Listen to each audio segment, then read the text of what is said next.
आदिवासी विद्यार्थी बसल्याचे पत्र लिहितात. मुख्यमंत्र्यांनी स्टेटमेंट केलेलं होतं. राहुल गांधींनी पत्र लिहित म्हटलेलं आहे की भीक नव्हे तर हक्क मागत नाही. राहुल गांधी यांच्या पुण्यातल्या छात्रवृत्ती गुंज कार्यक्रमात मी त्या आदिवासी मुलींची वेदना पाहिली, अख्ख्या देशानं पाहिली. महाराष्ट्रामध्ये आदिवासी पाड्यांवर, आदिवासींच्या आश्रमशाळांमध्ये, आदिवासींच्या संदर्भात जो अन्याय सुरू आहे ते महाराष्ट्रात वर्षानुवर्ष सुरू. सगळ्यात जास्त भ्रष्टाचार कुठे असेल तर तो आदिवासींच्या विकास निधीमध्ये सुरू. मैलोनमैल पायपीट करून मुलांना शाळेत जावं लागतं. आश्रमशाळांमध्ये बघितलं असेल सर्पदंशाने मुली मरतायत. आश्रमशाळामध्ये आपण पाहिलं असेल निकृष्ट दर्जाचं त्यांना भोजन दिलं जातं. 13 शिट्या घेऊन वाटाणा शिजत नाही या सरकारचा. आणि त्याच्यातही कोणी आवाज उठवला की त्या शिक्षिकेला निलंबित करायचं. गेल्या काही काळापासून, दिवसापासून, मला वाटतं 17 ते 18 दिवस झाले पुण्यामध्ये आदिवासी विद्यार्थी उपोषणाला बसलेले. त्यांच्या फीचा, स्कॉलरशिपचा विषय आहे. अशा वेळेला जर राहुल गांधी या देशाचे विरोधी पक्षनेते आहेत, लोकसभेचे विरोधी पक्षनेते आहेत, त्यांनी त्या भूमिकेतून सरकारला पत्र लिहिलेलं आहे आणि सरकारनं त्या संदर्भात त्यांच्या कामात सुधारणा करणं गरजेचं आहे.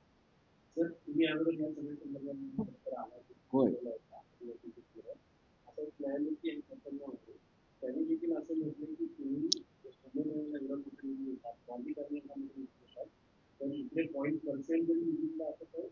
न्यायमूर्ती वराळे यांचं अभिनंदन केलं पाहिजे. महाराष्ट्रातूनच ते पुढे गेलेले आहेत सुप्रीम कोर्टापर्यंत. आणि महाराष्ट्रातल्या परिस्थितीची जाणीव त्यांना आहे असं मला दिसतंय. कुंभमेळ्यामध्ये आत्ता 38,000 कोटीचं बजेट केलं. ते 45 आणि शेवटी ते 75,000 कोटीपर्यंत जाईल. या 75,000 कोटीतले प्रत्यक्ष किती पैसे नाशिक शहरात कुंभमेळ्यासाठी खर्च होतील हे संशयास्पद. कारण आत्ताच हजारो कोटी रुपये ठेकेदारांच्या माध्यमातून त्याचं गबन केलं हे स्पष्ट दिसतं. नाशिकचे खड्डे असतील, नाशिकचा विकास असेल, नाशिकचे रस्ते असतील, इतर अनेक गोष्टी, कॉन्ट्रॅक्ट्स आहेत. ही सगळे मंत्री आणि भाजपचे आमदार आणि त्यांचे ठेकेदार आपापसात वाटून घेताना दिसतात. एका प्रकरणात मंत्र्यांच्या जावयानेच एका दिवसात 27 कोटी रुपयाचं कमिशन घेतलं. हे मी आतापर्यंत 3 ते 4 वेळा सांगितलं. असं आहे की आता ते कुंभमेळा मंत्र्यांना विचारा. चौधरी नावाचे जे जावई आहेत त्यांनी एक कॉन्ट्रॅक्ट वेगळ्या पद्धतीने 3 लोकांना दिलं. मूळ काम आहे 72 कोटी रुपयाचं. तेच काम दुसऱ्या कंपनीला दिलेलं आहे 45 ते 50 कोटी रुपयांना. परत त्याच कंपनीनं तेच काम दिलंय साधारण 30 कोटी रुपयाला. म्हणजे 30 कोटीत काम होऊ शकतं. पण मूळ टेंडर जे आहे ते 70-75 कोटीला देऊन त्यातले जी मधली जी गॅप आहे कमिशनची ती त्या मंत्र्यांच्या जावयानं घेतली 27 कोटी रुपये.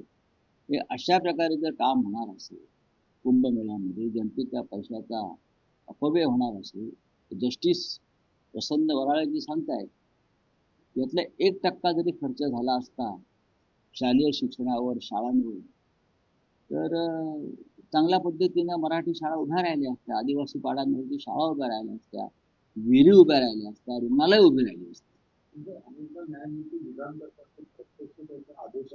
हे खरं आहे. चंद्रचूड यांच्या बाबतीत मी अनुभव घेतलेला आहे. त्यांनी सर्व काही शिवसेनेचं म्हणजे आमचं बरोबर आहे, आमच्यावर अन्याय झालाय, बरं राज्यपाल चुकले, आमच्याच पक्षाचा प्रतोद शिवसेनेचा, बरं का, हाच योग्य आहे. भरत गोगावले हे बेकायदेशीर प्रतोद आहेत, पण निर्णय आमच्या विरोधामध्ये न्याय दिला नाही, पूर्ण न्याय देत नाही. नुसतं बोलू नका, आपण ज्या न्याय असणार बसलेला तिथून आदेश द्या. तुम्हाला त्यासाठी बसवलेलं. तर काल महायुतीची समन्वय बैठक झाली, कसं पाहतात आपण? काही म्हणजे निधी वाटपासंदर्भातले विषय सोडवले. मला असं वाटतंय की देवेंद्र फडणवीस आवरावर करतात. इतक्या दिवसापासून हे विषय पेंडिंग आहे. मग राज्यपालांच्या काही जागा भरायच्या असतील, महामंडळांच्या नियुक्त्या आहेत, त्यानंतर निधी वाटप आहे, हे त्यांच्या पद्धतीप्रमाणे त्यांनी प्रलंबित ठेवलं. पण आता देवेंद्र फडणवीस यांना दिल्लीत येण्यासंदर्भात ज्या हालचाली सुरू आहेत, त्याआधी हे सगळ्या विषयांचा निपटारा करून आपापली माणसं योग्य ठिकाणी बसवून देवेंद्र फडणवीस दिल्लीकडे रवाना होतील असं मला वाटतंय. मी सातत्यानं सांगतोय.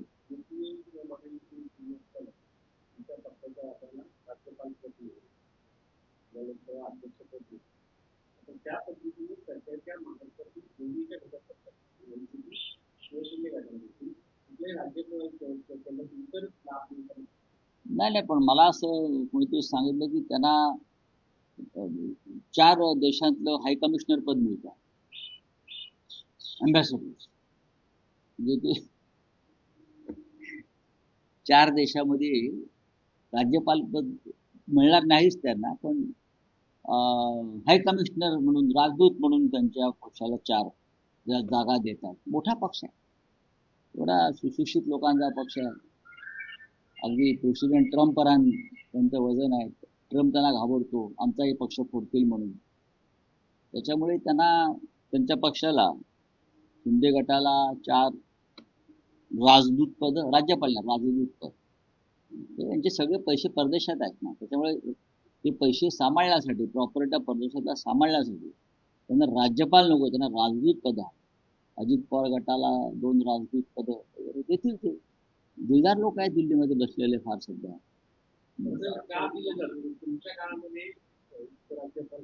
म्हणजे करत होते, आम्ही स्वाभिमानानं काम करत होतो ना, ताट मानेनं.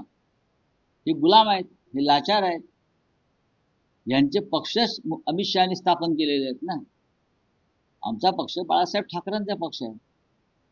बाकी मग यांचे जे पक्ष आहेत, अजित पवार गट, शिंदे गट, हे अमित शहाचे पक्ष आहेत. ही अमित शहाची अंगवस्त्र, अंगवस्त्राचा अर्थ कळतो, समजून घ्या. ही अमित शहाची अंगवस्त्र आहेत हे 2 पक्ष म्हणून. त्याच्यामुळे त्या पद्धतीनंच वागणार ना. त्या पूर्णपणे चुकीचं, त्या पूर्णपणे चुकीचं. त्या भारतीय जनता पक्षाकडून जाणीवपूर्वक या सगळ्या गोष्टींचा अपप्रचार केला जातो असं माझं मत आहे. मी वारंवार सांगितलं आहे. माननीय शरद पवार साहेब असतील, माननीय सुप्रियाताई सुळे असतील, जयंतराव पाटील असतील, शशिकांतराव शिंदे असतील, सगळे त्या पक्षाचे प्रमुख नेते आहेत, रोहित पवार आहेत, हे सगळे ठाम आहेत. माझं अनेक त्यांच्याशी बोलणं होतं. परवा जयंतराव पाटलांशी माझं बोलणं झालं, सुप्रियाताईशी, पवार साहेबांशी होतच असतं आमचं. हे सगळे ठाम आहेत आपापल्या भूमिकांवर, कोणी कुठे जात नाही. शरद पवार यांच्या नेतृत्वाखालचा राष्ट्रवादी काँग्रेस पक्ष मूळ अमित शहाचा नाही, तो वेगळा आहे. हे महाविकास आघाडीतले एक महत्वाचे घटक आहेत. आम्ही एकत्र काम करतो, यापुढे एकत्र काम करतो. चांगलं आंदोलन, जर त्यांचा अपेक्षाभंग झाला असेल किंवा फसवणूक झाली असेल तर नक्कीच तरुणांना पुन्हा रस्त्यावर उतरण्याचा अधिकार आहे. ज्या कुणी सरकारच्या वतीनं कॉक्रोच जनता पार्टीशी चर्चा केली होती त्यांच्या मागण्यांसंदर्भात, त्यांना जाब विचारला पाहिजे. आणि हा मोर्चा सगळ्यात आधी त्यांच्या घरांवर गेला पाहिजे. सरकारचे प्रतिनिधी होते.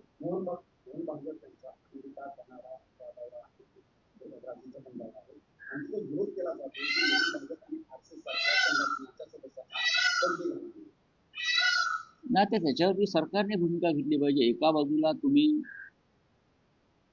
तेलंगणाचे मुख्यमंत्री रेवंत अण्णा रेड्डी यांच्या अमेरिका दौऱ्याला क्लिअरन्स देत नाही सरकार. आता मला पुढे काय झालं माहित नाही, देत नाही. आता दिला असेल, अडकून ठेवतो.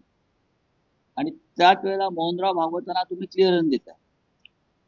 आता मोहनराव भागवत साहेबांना कोण विरोध करते हा त्यांचा प्रश्न आहे, ते उत्तर देतील. भाजपच्या लोकांनी उत्तर द्यावं आणि का विरोध होतो याविषयी आत्मचिंतन करावं. RSSला जागतिक स्तरावरती का विरोध होतो आहे, असं त्यांनी इथे काय काम केलं या देशामध्ये, काय पाप केलं, कोणता गुन्हा केला की ज्याच्यामुळे त्यांना असा विरोध होतो त्या सज्जन व्यक्तीला. नाही ते बघा, ते चंद्रावर मंगळावर सर्वत्र करू शकतात विस्तार. त्यांच्या विस्ताराला मर्यादा नाही, बरोबर. त्यांच्या विस्ताराला मर्यादा नाही. भारतात त्यांच्या ओव्हरसीज बँक आहेत. RSS भारतात रजिस्टर संस्था नाही, पण परदेशात आहे. आता ते चंद्रावर मंगळावर याना वगैरे सोडतायत मोदी, त्या यानामध्ये बसून RSSचे प्रचारक पाठवतील ते वर, त्याला काय झालं.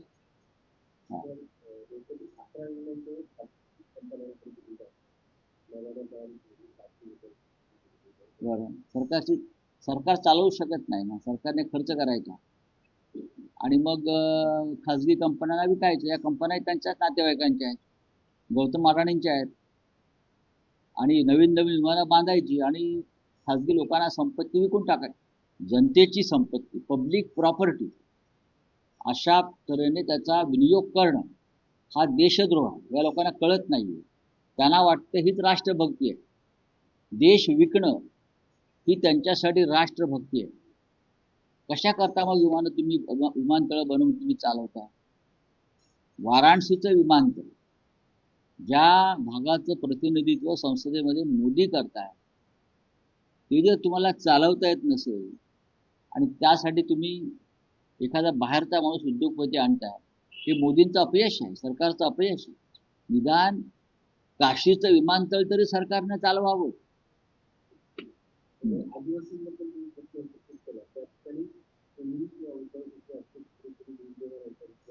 बघा, मी इथून गेल्यावर त्या विषयामध्ये गांभीर्यानं लक्ष घालणार. मी पत्र लिहिणार नाही, मी जागेवर जाणार. आदित्य साहेबांशी पण बोलेन मी त्या विषयावर, उद्योजीशी बोलेन त्या विषयावर. हा विषय मी सातत्यानं मांडतो.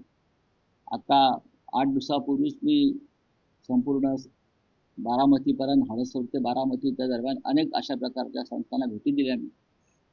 आमचं काम चालू आहे. पण यात आता राहुलजीने लक्ष घातलेलं आहे. आता पाहूया, आदिवासींविषयी किती प्रेम आहे आमच्या मुख्यमंत्र्यांना. बोलिये हिंदी में. मग आता मोदी सांगतील चहा पिऊ नका, अमित शहा सांगतील चहा पिऊ नका, काही करू शकता ते, चहा सोडा सांगतील ना. चहा हे गुलामीचं लक्षण आहे सांगतील. चहा पिणं हा देशद्रोह आहे. पार्लमेंटला सुद्धा चहा बंद करतील लवकर. चहा प्यायचा नाही, देशद्रोह. ते करू शकतात तसं. चहा मागला, चहा पिऊ नका, बरं का. आम्ही रात्री काय प्यायचं ते पिऊ, पण जनतेने चहा प्यायचा नाही, अशा प्रकारचा एखादा अध्यादेश येऊ शकतो. चीनी के दाम बढ़ते जा रहे हैं ना, तो हमारे राष्ट्रीय सुरक्षा सलाहकार चीन में बैठे हैं जाके, उनका और चीनी के दाम का कोई संबंध है क्या, चाइना का व्यापार का, वो भी देख लेना चाहिए. अब चाय की कीमत बढ़ गई ना, 15 रुपये हो गई. 15 रुपये चाय कहाँ हो गई. ये टी स्टॉल वगैरह है, मोदी चाय, लेकिन बड़े बड़े होटल में तो 200 रुपये 300 रुपये में चाय, 400 रुपये में चाय आती. बड़े होटल्स में हम लोग 50 पैसे में, 15 पैसे में चाय पीकर हमारी जिंदगी शुरू की. अब क्या करेंगे ये लोग, बीजेपी के लोग बोलेंगे चाय मत पियो, चाय पीना अपराध है, चाय पीना देश का अपराध है, देशद्रोह है. तो गरीबों को बोलेंगे चाय छोड़ो, चाय महंगी हो गई. इस प्रकार से कोई एक आदेश जारी करेंगे राष्ट्रभक्ति के नाम पर, और खुद रात को और कुछ पीते बैठेंगे, इथेनॉल पिएंगे और कुछ पिएंगे, और गरीबों को चाय तक नहीं पिलाएंगे. जिस देश के प्रधानमंत्री अपने आप को कहते हैं कि मैं चाय बेचता था, चाय बेचकर यहाँ तक मैं पहुँचा हूँ, प्रधानमंत्री बना हूँ. हमारे मुख्यमंत्री महाराष्ट्र के नागपुर में जो कुछ हो गया ना वो बच्चों का जैन झी गैदरिंग, उसमें भी बोल रहे थे एक चाय बेचने वाला इस देश का प्रधानमंत्री बन गया। इस संविधान की ताकत है। अगर आप चाय बेचकर प्रधानमंत्री बन गए हो भाई साहब, तो गरीब लोग जो सुबह चाय पीते हैं वो कितनी महंगी है, आपने देखा है कभी देवेंद्र जी ने या मोदी जी ने? आपको चाय की कीमत नहीं लगती ना, आप सरकारी चाय पीते हो हमेशा। गरीबों को तो मेहनत करके एक प्याला चाय पीना पड़ता है। सोचिए जरा मोदी जी, नहीं तो आकर लाल किले से बोल दिए चाय छोड़ दो, जैसे गांधी जी ने कहा था चले जाओ ब्रिटिशों को, आप बोले चाय छोड़ो। गांधी बोला था देश छोड़ो। पर बीजेपी सांसद करना है प्रीति चरण और बाकी कर्मी को प्रदान किया है, तो उसके बाद की जो विज्ञापन का जिक्र किया है कि जितनी और आप उस महिला सांसद को इतनी गंभीरता से क्यों लेते? मत लीजिए, इतना महत्व मत दीजिए। ये अंधभक्त लोग हैं। अंधभक्त के भी ऊपर से स्टेप है उनकी, समझा? दिमाग नहीं है उनके अंदर। देश में इतने प्रश्न पड़े, उनको बोलो चाय क्यों महंगी हो गई, इस बारे में सवाल पूछो उस लेडी को। 15 रुपए में चाय मिल रही है ना अभी, कल 20 रुपया हो जाएगी। कहाँ गया हमारा गन्ना? हमारा जो शुगर बनाने वाला गन्ना था वो इथेनॉल में चला गया। इथेनॉल बनाने में, मालूम है आपको? हो गया, थैंक यू। महाराष्ट्र में पंजाब के बीच तो बाद में महाराष्ट्र में बात ऐसी है, ये मुद्दा जो है बहुत लोग अब उसके ऊपर बात करने लगे हैं। यह आदेश सरकार ने जारी किया है, आपको मालूम है? उसमें कोई किसी पार्टी का रोल नहीं है। ये भारतीय जनता पार्टी शिंदे गुट यानी अमित शाह ने जारी किया है ये फतवा। ये अमित शाह के पार्टी का है, उसमें तो अमित शाह को जाकर ये सवाल पूछिए ना। ये जो शिंदे की शिवसेना है ये अमित शाह की पार्टी है, तो आप जाकर ये उनके लोगों को सवाल पूछिए। आप इस बारे में बार बार हमको सवाल पूछ रहे हो, उनका जवाब आने के बाद हम कहेंगे हमको जो कहना है।